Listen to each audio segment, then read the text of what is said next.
Subscribe now and press the bell icon. Never miss an update.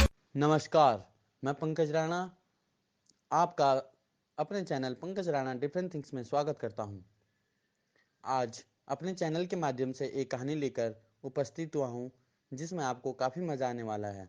यह कहानी भूत प्रेतों से संबंधित है और इस कहानी को सुना रही है मानसी। लेकिन उससे पहले आप सभी लोगों से अनुरोध है कि आप कहानी को ज़्यादा से ज़्यादा शेयर करें और चैनल को सब्सक्राइब करें। तो आइए कहानी की शुरुआत करते हैं। आइए कहानी शुरू करते हैं। राजस्थान के एक गांव में बहुत सारे लोग रहा करते थे। उधर ही एक स्त्री का परिवार था जिसका नाम सुमन था और उसका 2 बच्चे थे। उसका पति नहीं था और कुछ ही समय था, गर्मियों की छुट्टियां पड़ने वाली थी। तो उसकी छोटी बहन माधुरी जो लखनऊ शहर में रहती थी, वो अपने बेटे के साथ गांव में अपनी बड़ी बहन के पास छुट्टियां में रहने के लिए आई। लेकिन वहाँ पे एक बात और भी थी कि वहाँ पे एक चुड़ैल का साया भी था जो कि अभी कुछ समय के लिए थम रखा था। वो जैसे ही आते हैं उन्हें बिठाया जाता है, उनका मतलब बहुत खातिरदारी की जाती है और मतलब बहुत दिन हो जाते हैं उन्हें रहते रहते हुए वहाँ पर। लेकिन कुछ समय बाद ऐसा होता है कि गांव में कुछ लोग बैठ के बात कर रहे होते हैं कि वो लोग कहते हैं कि अरे भूत प्रेत पर तो हम विश्वास ही नहीं करते, कि भूत प्रेत क्या होते हैं हम तो नहीं जानते। तो सुमन उसे कहती है कि नहीं माधुरी, ये सही है कि ये बात सच है कि भूत प्रेत होते हैं, चुड़ैलें भी होती है जिस पर तुम्हें विश्वास करना चाहिए और यही गांव की मान्यता है। वो कहती है नहीं, आजकल के ज़माने में दीदी भूत प्रेत कहाँ से आ सकते हैं, कि आजकल के ज़माने में तो भूत प्रेत कहीं से नहीं आ सकते, कि आप भी कैसी कैसी फालतू की बातें लेके बैठ जाती हैं, कि ठीक है जो भी तुम्हें समझना है वो समझो। तो तीनों बच्चे, सुमन के 2 बच्चे गुड़िया और राधे और माधुरी का एक बेटा बबलू, तीनों जंगल की ओर सैर करने के लिए निकल जाते हैं। धीरे धीरे धीरे शाम ढलने को हो जाती है तो कहते हैं कि अब मुझे जंगल की तरफ जाना है। बबलू कहने लगता है तो राधे और गुड़िया उसे मना करते कि नहीं नहीं बबलू, उधर मत जाओ, उधर चुड़ैल का पेड़ है। कि चुड़ैल का पेड़? अरे वाह, फिर तो मैं ज़रूर ही देखूंगा चुड़ैल का पेड़ कैसा होता है। चुड़ैल का पेड़ देखूँ तो कहाँ रहती है वो चुड़ैल, इतना अच्छा। कि नहीं नहीं नहीं नहीं, कि नहीं जाते, मम्मी को पता चल गया तो बहुत गुस्सा करेगी और क्या बोलते रात भी हो जाएगी तो फिर हमें कौन वो बचाएगा, तो अगर चुड़ैल आ गई तो। उसके बाद वो कहता है नहीं तुम्हें चलना है तो चलो, नहीं तो मैं अकेले जा रहा हूँ। तो कहते हैं ठीक है आप ही, तुम ही जाओ, हम तो घर जा रहे हैं मम्मी के पास।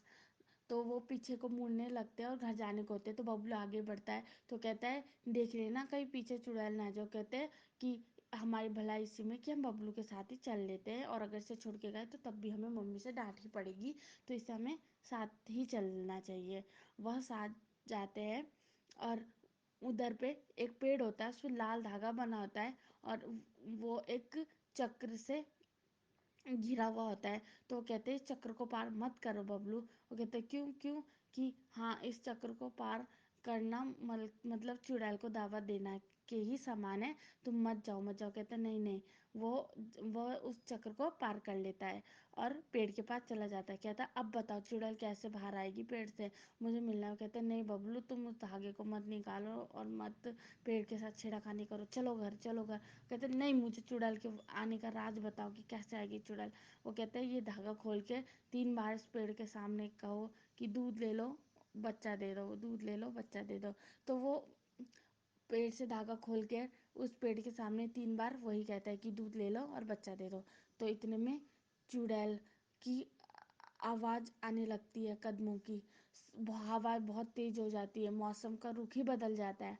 तो कहते हैं कि भैया ये क्या हो रहा है? तो कहते हैं, राधा कहता है कि हमने तो तुम्हें पहले ही मना किया था बबलू कि मत करो ऐसी चीज़ों के साथ छेड़खानी नहीं करते, कि तुम में इतने में चुड़ैल आ जाती है और हंसते हुए दिखाई देती है। बच्चे भागते हुए घर आते हैं, वो अपने घर वालों को कुछ नहीं बताते। वो कहती है आज मैं बहुत साल बाद आज़ाद हुई हूँ, अब मैं इन गाँव वालों को फिर से परेशान करूँगी। सब लोग खाना पीना खाकर अपने छतों पे और आंगन में खटिया डाल के सो रहे होते। तो इतने में ही दूर से आवाज आती है, दूध ले लो बच्चा दे दो, दूध ले लो बच्चा दे दो। लोग कहते अरे ये आवाज तो उसी चुड़ैल की है, ये कहाँ से आ गई। तो सब अपने घरों को भागने लगते कि उठो उठो वो आ गई वो आ गई। तो माधुरी कहती कौन आ गई दीदी कौन आ गई। कह रही जो नहीं, जिसका डर था, जो नहीं होना चाहिए था वही हुआ आखिर। माधुरी चलो चलो घर पे जल्दी ही चलो। तो वो घर में बच्चों को और माधुरी को लेके जाती है और वो कहती है बच्चों को पीछे वाले कमरे में छुपा दो। कहती क्यों दीदी क्यों, बच्चों को पीछे वाले कमरे में क्यों छुपा दो। कहती जैसा मैं कह रही हूँ तुम वैसा ही करो। वो बच्चों को पीछे कमरे में लेके जा ही होती है तो इतने में चुड़ैल आ जाती है, दूध ले लो बच्चा दे दो। वो बच्चों को कमरे में बंद कर देती है और खुद भी कमरे में घुस जाती है चुड़ैल। और वो चुड़ैल दिखने में बहुत ही भयानक होते हैं, उसके पैर उल्टे होते हैं और बहुत अजीब गरीब होते हैं। उसके बाल लंबे लंबे बिखरे हुए नाखून और काले काले दांत लंबे और आंखों से अंगारे की जैसी आंखें होती है उसकी। और बहुत ही डरावनी लगती है और क्योंकि वो पूरी जली हुई होती है तो बहुत ही भयानक लगती है। तो फिर क्या होता है, वो बबलू को उठा के ले जाती है और उसके बाद वो बबलू को अपने साथ जंगल में ले जाती है। तो वो कहती है दीदी दीदी कि मेरे बबलू को ले गई। वो हवा में ही गायब हो जाती है उसे लेकर। तो कहती है कि मैंने तुम्हें बोला था ना। तो वो दरवाज़ा खोलते हैं, वो कहते हैं बच्चों क्या हुआ क्या हुआ। तो बच्चे बहुत रोते हैं, वो कहते हैं, वो अपनी मम्मी को सारी बात बताते हैं कि बबलू ने ऐसा कैसा किया, कि हम उसे बोल भी रहे थे कि वो नहीं माना। तो माधुरी कहती है मुझे अब भी उस चुड़ैल के पास जाना है, मैं भी उससे मिलकर आऊंगी, कि मैं उससे मिलकर ही आऊंगी, कि मैं नहीं जानती। तो वो कहती है कि नहीं माधुरी नहीं, ऐसे तुम नहीं जा सकती, तुम्हें थोड़ा सब्र करना चाहिए। वो बहुत रोती है, गांव वालों से बहुत किस्से कहानी सुनती है, सब उसे बहुत रोकते हैं कि मत मत जाओ माधुरी मत जाओ, जंगल में मत जाओ। कहती है नहीं मैं जाऊंगी ही। तो माधुरी चल जाती है। वो कहती है जो भी गांव वाले कहते हैं कि जो भी इस पद चिन्हों के पीछे गया चुड़ैल के, तो वो वापस कभी नहीं आया, या वो जंगल में गया तो वो जिंदा कभी नहीं लौटा। पता नहीं अब माधुरी भाभी का क्या होगा, वो बचेंगी भी या नहीं, और साथ में बबलू भी। उसके बाद क्या होता है, वो एक तांत्रिक को बुलाते हैं। तांत्रिक कहता है तुमने उस चुड़ैल को जगा दिया और इसमें मैं कुछ नहीं करता, पंडित जी कहाँ हैं। तो कहते हैं पंडित जी तो पद यात्रा में गए हैं बद्रीनाथ की, और वो अभी 2 दिन के बाद ही लौटेंगे। तो कहते हैं कि पंडित जी के आने तक तो तुम्हें रुकना चाहिए था, कि इसमें मैं भी कुछ नहीं करता। और क्या बोलते हैं, ये लोग सुरक्षित धागा और ये राख अपने घरों के दरवाजे बांध देना और ये गांव के रास्ते में डाल देना, जिससे कि चुड़ैल नहीं आएगी और मैं जाता हूँ। वो भी वहां से चला जाता है। तो माधुरी जंगल में जा रखी होती है। तो सुमन कहती है अब तो भगवान ही बचा। सुमन भी बहुत रोती है कि मैं माधुरी के पति को क्या जवाब दूंगी कि माधुरी कहाँ गई और बबलू कहाँ गया। तो वो जाती है तो चुड़ैल को बोलती है कि चुड़ैल चुड़ैल बाहर निकल, बबलू बेटा कहाँ हो तुम कहाँ हो तुम। तो देखती है बबलू एक पेड़ के पास बेहोश पड़ा हुआ रहता है उसी चक्र के अंदर। और चुड़ैल इतने में पेड़ की ओर से बाहर निकलती है कि हंसती हुई वो कहती है तुम जाओ वरना मैं तुम्हें मार दूंगी। कहती नहीं मैं अपना बेटे को ही लेके जाऊंगी।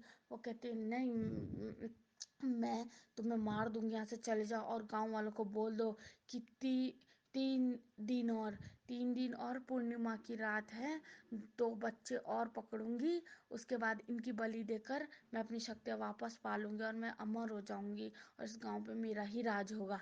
तो वो कहती जाओ बता दो सब गांव वालों को कि जाओ। तो वो ना कहती है कि ठीक है मैं अपने बेटे को लेने अपने बच्चे को लेने ज़रूर वापस आऊंगी। तो वो घर आ जाती है। वो कहते अरे माधुरी भाभी आ गई।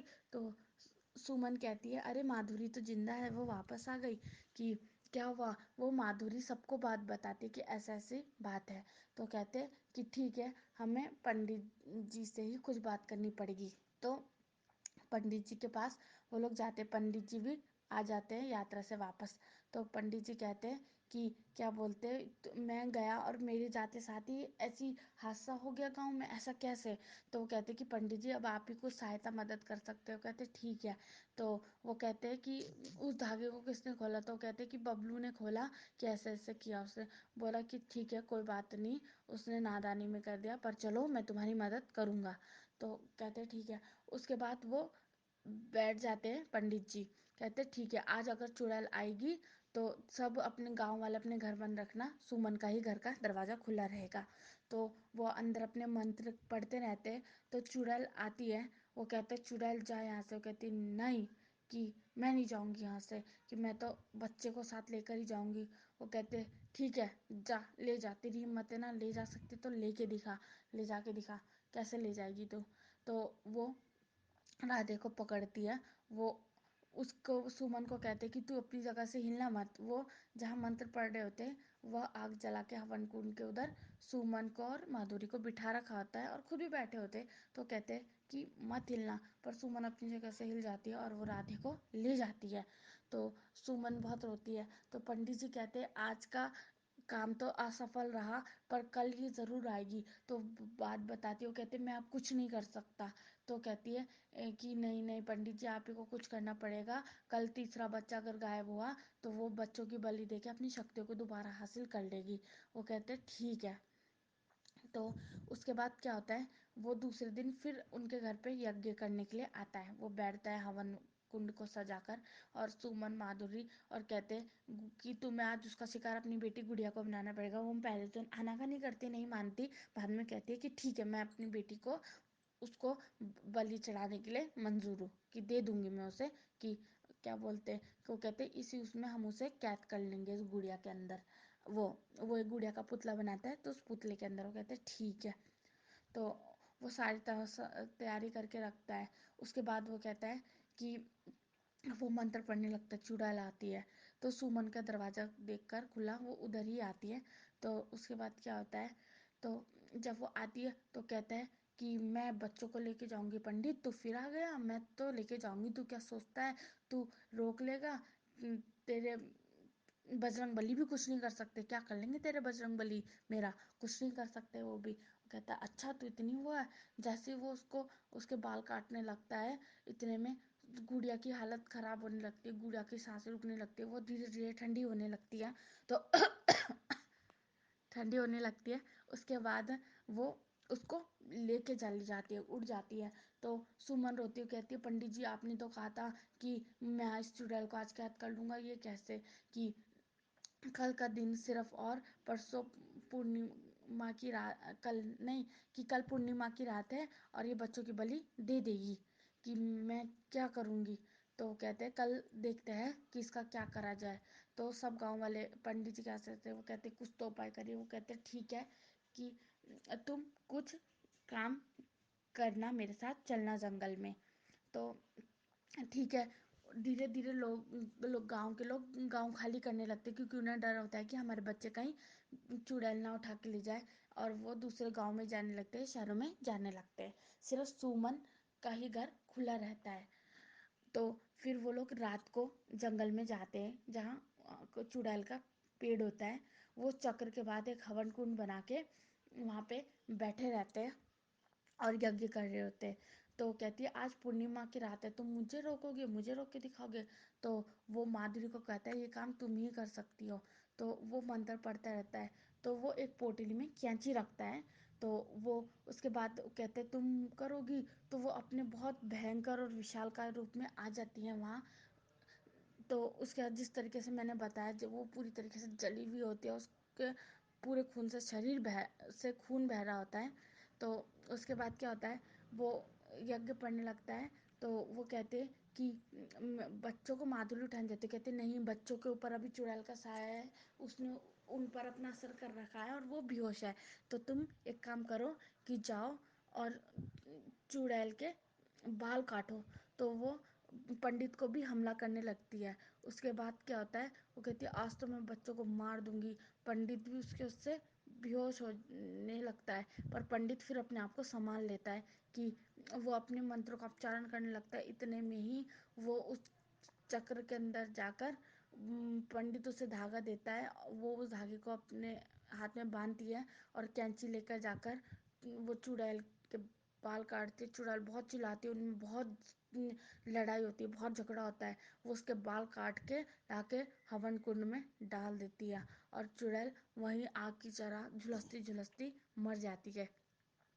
और पंडित वापस ही उस पेड़ में धागा बांध देता है और बोलता है कि आज के बाद इस पेड़ के पास कोई ना। और तीनों बच्चों को होश आ जाता है। सुमन और माधुरी बच्चों को उठाते हैं और क्या बोलते, और पंडित जी, माधुरी और सुमन बच्चों को लेकर वापस गांव में आ जाती है। उसके बाद सुमन भी उस गांव में नहीं रहती, अपना सामान बांधकर दूसरे दिन वो भी लखनऊ चली जाती है माधुरी के साथ वहीं रहने के लिए।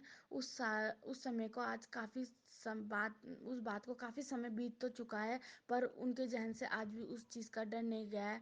वहाँ पे उस बात के बाद चुड़ैल कभी दिखाई तो नहीं दी। वहाँ गांव फिर से बसने लगा है, पर हर पूर्णिमा की रात कभी कभी उस चुड़ैल की हंसी सुनाई देती है और शायद हो सकता है वह दोबारा भी जीवित हो जाए।